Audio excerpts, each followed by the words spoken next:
নবী সাল্লাল্লাহু আলাইহি ওয়াসাল্লাম কি হুজুরদের নবী না আপনার নবী? কথা বলেন, উত্তর দেন। নবী সাল্লাল্লাহু আলাইহি ওয়াসাল্লাম কি হুজুরদের নবী না আপনার নবী? তাহলে আপনার মধ্যে তার সুন্নাত থাকবে না কেন? আপনার চেহারায় দাড়ি নাই কেন? আপনার প্যান্টটা টাকনুর নিচে কেন? কেন আপনি নবী সাল্লাল্লাহু আলাইহি ওয়াসাল্লামের জীবনী সারা জীবনও একবার পড়ে দেখতে পারলেন না? নবী সাল্লাল্লাহু আলাইহি ওয়াসাল্লাম 23 বছর আপনার আমার জন্য কষ্ট করেছেন, মানুষের মার খেয়েছেন, গাল খেয়েছেন, তাকে 15 বার হত্যা করার চেষ্টা করা হয়েছে, তাকে দেশ থেকে বের করে দেওয়া হয়েছে, গলায় দড়ি পেঁচিয়ে টান দেওয়া হয়েছে, পিঠের মধ্যে উঠে নাড়ি ভুড়ি চাপানো হয়েছে, দাঁত দাঁত ঘুষি মেরে দাঁত ফেলে দেওয়া হয়েছে, মাথা ফাটিয়ে দেওয়া হয়েছে, পা ভেঙে দেওয়া হয়েছে। কাদের জন্য? তার জন্যে।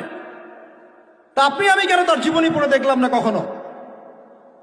কেন আপনার চেহারায় দাড়ি থাকবে না, আমার চেহারা দাড়ি থাকবে না? কেন